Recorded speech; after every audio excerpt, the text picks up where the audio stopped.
Islamic कानून के हिसाब से मुस्लिम्स के लिए उनका हाथ क्यों नहीं काटा जाए। तो चलिए मैं आप सबके सामने बात रख रहा हूं और आप सब को मैं वेलकम करता हूं कि जो लोग खास तौर से जो खान सर के फॉलोअर हैं वो भी, और आज जो सारे जो लोग हैं जो इस इशू के अंदर ये सवाल पूछ रहे हैं, मीडिया में सवाल उठाया जा रहा है, ये वीडियो इतनी वायरल हुई है, आइए फेस टू फेस इस सवाल का जवाब देखें। सबसे पहले तो कई सारे जो क्राइम्स होते हैं वो इंटरकनेक्टेड होते हैं।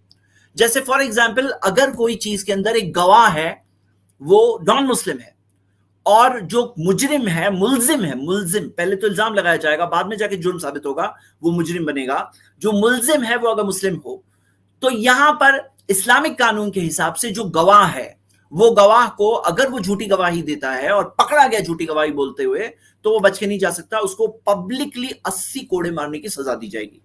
अब यहां पे वो जो मुस्लिम है जिसपे इल्जाम लगाया जा रहा है उसको सिक्योर किया गया, क्योंकि सजा जब सख्त है तो सजा जो मुल्जिम जब मुजरिम उसका जुर्म जब साबित होगा तो उसके ऊपर सजा जब सख्त है तो उसका चेकिंग प्रोसीजर भी सख्त है, जैसे कि मैं अभी आपको बताने वाला हूं थोड़ी देर में, ताकि किसी भी मासूम पर सजा ना आ जाए।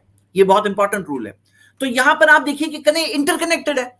अब अगर दो अलग अलग लॉज होंगे तो ये तो जुल्म हो जाएगा, आप उसी तरह देख सकते हो कि अगर मान लो कि कोई क्राइम के अंदर दो लोगों ने एक दूसरे के खिलाफ किया है, अब एक पर कानून दूसरे कानून के हिसाब से सजा होगी, दूसरे पर दूसरे कानून के हिसाब से होगी, तो यहां पर यह चीज में जुल्म हो जाएगा, नाइंसाफी हो जाएगी। आप समझ सकते हैं, और हम में से कोई नहीं चाहता कि जुल्म नाइंसाफी हो। उसी तरह इस्लामिक जो लॉज है वो एक सिस्टम का हिस्सा है। सिस्टम, जैसे बाज लोग ये बात बहुत रिपीट करते हैं, खान सर ने भी रिपीट किया, कहा कि चोर की हाथ काटने की सजा है। हाँ, तो चोर का हाथ काटने की सजा है, तो ये बात याद रखिए कि चोर का हाथ जहां काटने की सजा है तो वहां इस्लाम में ज़कात का सिस्टम पहले आता है। और मैं चोरी की मिसाल से आपको मैं चंद बातें बताने वाला हूं जो आप थोड़ी देर में देखेंगे कि ज़कात के सिस्टम के अंदर सारे मालदार लोगों का अपने 2.5% अपने प्रॉपर्टी माल का हिस्सा एवरी ईयर देना पड़ेगा, लिक्विड एसेट्स का हिस्सा, और जो ज़कातेबल एसेट्स होते हैं उसका हिस्सा उनको 2.5% देना पड़ेगा एवरी ईयर। अब क्या होगा, कोई भूखा नहीं मरेगा। उसके बाद जाके कई स्टेप्स के बाद में ये एक चीज आती है कि जिसके अंदर एक पनिशमेंट है, इस्लाम के अंदर स्ट्रिक्ट पनिशमेंट है कि चोर का हाथ काटा जाएगा। तो आगे हम ये देखते हैं, उसी तरह जो उन्होंने कहा कि औरतों को जो औरत अगर मैरिड है, और औरत ही नहीं सिर्फ औरत कह रहे हैं, मर्द भी अगर मैरिड है, औरत भी मैरिड है, तो दोनों ने अगर अडल्ट्री किए हैं, यानी कि जो फैमिली के अंदर पाकीज़गी होनी चाहिए, जो रिलेशंस सेक्सुअल रिलेशंस बाहर हो, उसके 4 आई विटनेसेस मिले हैं। 4 आई विटनेसेस यानी कि आप समझ सकते हैं कि उसके अंदर ऐसा नहीं है कि किसी के ऊपर भी इल्जाम लगा दिए और उसके ऊपर सजा नाफिज हो जाए। 4 आई विटनेसेस ने देखा, वो कह रहे हैं कि ऐसा हुआ, तो फिर जाकर ऐसे केस के अंदर उसको पब्लिकली स्टोनिंग टू डेथ की सजा दी जाएगी, या तो वो आकर इकरार कर रहे हैं कि हाँ मैंने किया, एक्सेप्ट कर रहे हैं जुर्म को।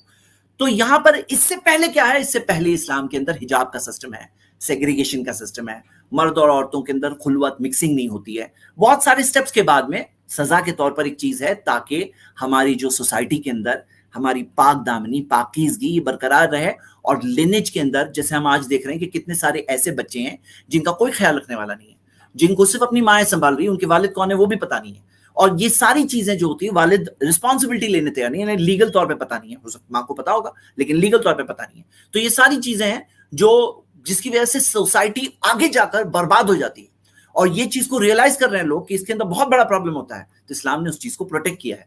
अब आइए यहां पर ये जो कह रहे हैं कि जो मैं अल्फाज में रिपीट करता हूं, आइए हम सुनते हैं। चीज कहता है धार्मिक कानून, इस्लाम का कानून है कि जी कोई मुसलमान चोरी करे ना तो उसका हाथ काटिए। कहिए काहे काटिए? तो अनुच्छेद 25 तुम्हारी धार्मिक स्वतंत्रता, इस्लाम कहता है हाथ काट दो, तो कहेगा ना हाँ हमारा हाथ काटेंगे, इस्लाम भाड़ में गया। पर हमको भारतीय इस्लाम भाड़ में गया, कौन मुसलमान बोलेगा इस्लाम भाड़ में गया? ये झूठ बात है। अल्लाह अकबर, ऐसा कोई ईमान वाला कोई मुस्लिम बोल सकता है? कोई नहीं बोल सकता है। ये झूठी बात है, झूठा इल्जाम है, और ये चीज इस तरह से कहने से पहले डरना चाहिए कि कोई भी किसी के बारे में, कोई भी मजहब के बारे में ऐसा कोई कहे तो ये बात बिल्कुल गलत है, ये बिल्कुल बिल्कुल गलत बात है। कोई ईमान वाला है, इस्लाम है, फॉलोअर है, वैसी बात नहीं बोल सकता। दंड संहिता, इंडियन पिनल कोड की तरह चोरी की सजा दीजिए, 2 साल जेल में रखिए, हाथ क्या काटिएगा? वहां उनको इस्लाम नहीं दिखेगा। वहां भी कहिए ना हमें इस्लाम हर जगह दिखता है, हम इस्लाम हर जगह फॉलो करते हैं।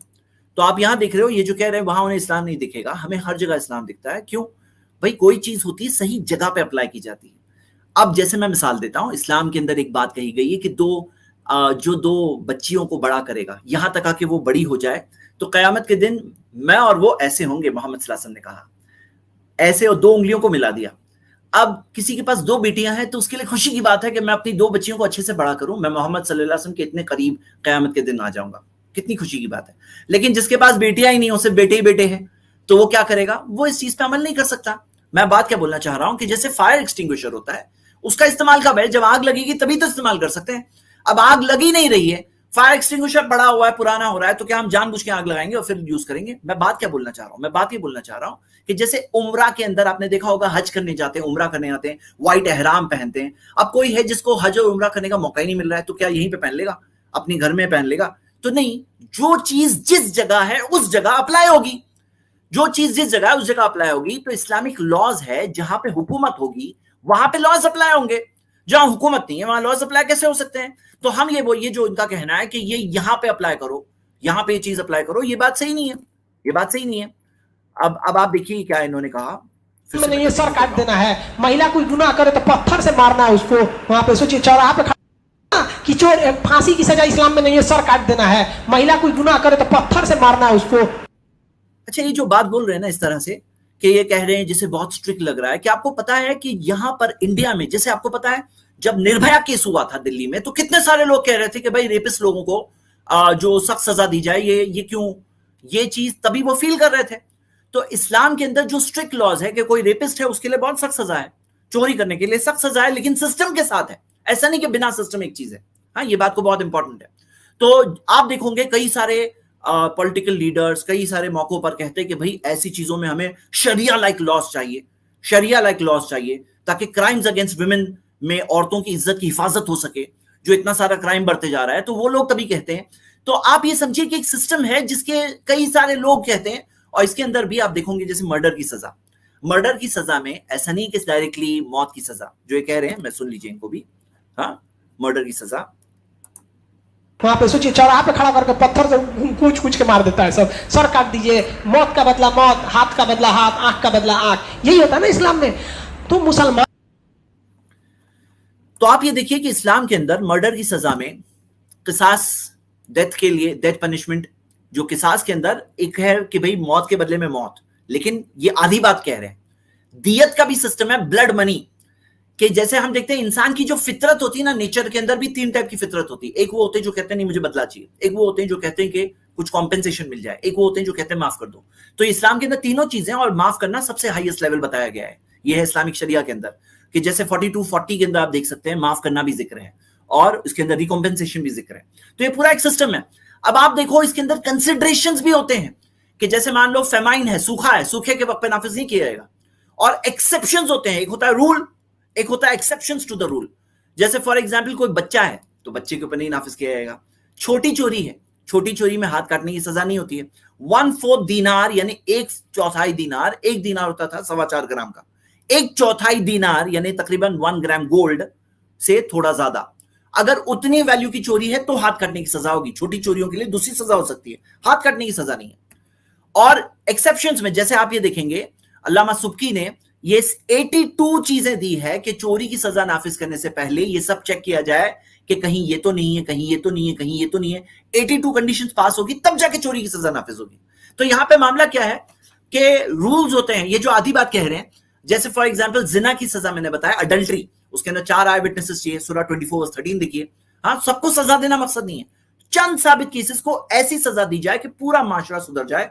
सारे लोग जो चोरी करना चाहते थे वो समझ जाए कि मैं चोरी करूंगा, पकड़ा जाऊंगा, मेरा हाथ कट जाएगा। क्यों? इसे डिटरेंट कहते हैं।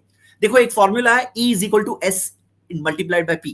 E यानी कि उसका डिटरेंट पावर क्या है, कि कोई सजा है, किसी को पता है हाँ जेल हो जाएगी, 2 साल जेल में चले जाएंगे, ओके ओके 2 साल जेल में जाके आ जाऊंगा, पकड़ा भी गया तो भी कोई इतना नुकसान नहीं है। लेकिन इस्लामिक पनिशमेंट में क्या है कि पकड़े गए तो हाथ काट दिया जाएगा। अब क्या है, डिटरेंट इफेक्ट यानी रोकने का एक असर पैदा होता है, उसके अंदर एक असर पैदा होता है। और सिवियरिटी के भाई पनिशमेंट की क्या सिवियरिटी है, multiplied by probability of getting caught. तो यानी क्या होता है, इससे डिटरेंट पावर होता है कि कितनी सिवियर पनिशमेंट है और पकड़े जाने के क्या चांसेस है। इसी से एक आदमी कितना रुकेगा कितना नहीं रुकेगा, क्योंकि हर कोई इंसान अच्छा नहीं होता है, बहुत सारे लोग जुर्म करने वाले भी होते हैं। तो जासूसी से रोका गया है, गुनाह को छुपाने भी कहा गया है, शक वाले मामले में हद की सजा नहीं होगी, ये बहुत सारी चीजें हैं। और आप अगर जेल वाला सिस्टम देखो तो आपको पता है जेल्स मेंटेन करने में कितना कॉस्ट होता है, कितना बड़ा बजट हमारा सालाना जाता है सिर्फ जेल्स का खर्चा संभालने में। अगर आप देखोगे इंडिया के अंदर तो सबसे वर्ल्ड की कम जो कॉस्ट है उन कंट्रीज में से इंडिया है, $5,900 पर ईयर। हाँ, ये इस रिपोर्ट के अंदर, ये पूरा प्रूफ के साथ दिया हुआ है, $5,900 पर प्रिजनर पर ईयर का ये कॉस्ट है। लेकिन यही कॉस्ट कई कंट्रीज में तो बड़ा है। और जेल के ताल्लुक से भी समझो कि जेल में डालना, आज हम लोग समझते हैं जेल में डालना, लेकिन ये भी तो एक टाइप का टॉर्चर है। जो आप कह रहे हो वो हाथ काटना एक टाइप का टॉर्चर है, उसे इस तरह से जिक्र कर रहे हो, तो जेल में डालकर रखना ये भी एक टाइप का टॉर्चर है। ये साबित हुआ है। हो सकता है आगे जाके जमाने में लोग बोलेंगे अरे जेल में रखने वाले लोग कितने बुरे लोग हुआ करते थे, जो 2023 में रहते थे, जो टॉर्चर किया करते थे प्रिजनर्स को इस तरह से। कल हो सकता है ऐसा भी होगा, हमें क्या पता। तो ये देखिए, आगे हम देखते हैं इन्होंने क्या कहा है, वीडियो देखते हैं।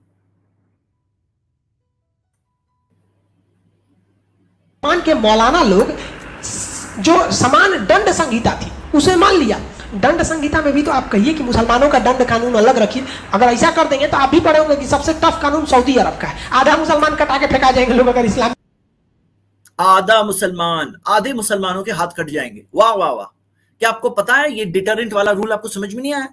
और सऊदी में जाके देख लो, सऊदी में क्या आधे लोगों के हाथ कटे हुए दिखते हैं? रेयर केसेस में अप्लाई होता है, साल में एक आध केस का अप्लाई होता है, और बाकी सब लोग डर जाते हैं उससे, चोर लोग डर जाते हैं, उस चीज से करने से बचते हैं फिर। हाँ, तो ये क्या है, ये सब इसे क्या कहते हैं? इसे कहते हैं कि झूठ बोलना, डायरेक्ट एग्जैजरेट करना। मैं उनको ये कहूंगा कि देखो, आपका नाम मिस्टर खान है और मैं आपको ये रिकमेंड करूंगा मेरे भाई, इस तरह से मत करिए। ये बात किसी भी धर्म के साथ आपको नहीं करना चाहिए, ऐसा नहीं करना चाहिए था, ये इस टाइप की बातें बोलना, और ये अनप्रूवन बातें। आगे तो ये कहा इस्लाम खतरे में आ जाएगा, आइए सुन लीजिए, इनकी बात सुन लीजिए। कानून लगा दीजिए, तो बहुत टफ कानून है इस्लाम का कानून वहां पे। तो वहां पे उनका इस्लाम नहीं खतरे में आया। वहां इस्लाम हमारा कभी खतरे में था नहीं, ना है, ना कभी आएगा। क्यों मालूम है? ये हमारा नहीं है, ये रियलिटी है भाई। इस्लाम ने क्या सिखाया है? अकाउंटेबिलिटी सिखाया है। आसमान और जमीन का मालिक है, मेरा मालिक आपका मालिक एक है, और उसके सामने हम सबको जाके खड़े होना है। मरने के बाद जिंदगी है, और तभी पूरे इंसाफ के साथ जजमेंट होगा, फैसला होगा। तो कभी इस्लाम खतरे में आ ही नहीं सकता। हाँ, मुसलमान कहीं पे खतरे में आ सकते हैं, कभी नहीं आ सकते हैं, उसमें आसमान और जमीन का मालिक अल्लाह है। अगर हम ईमान पे कायम रहेंगे तो हमारे लिए कामयाबी है। अगर हम ईमान से कमजोर पड़ेंगे तो हमारे लिए दुनिया में भी सजा है, आखिरत में भी सजा है। आसमान और जमीन का मालिक अल्लाह है। ये इन्फॉर्मेशन स्प्रेड करना चाहिए। ऐसी बातों को हम डिबंक करेंगे, लेकिन अपना जायजा लेंगे, अल्लाह से हमारा ताल्लुक अच्छा करेंगे। ये बात हम देख रहे हैं।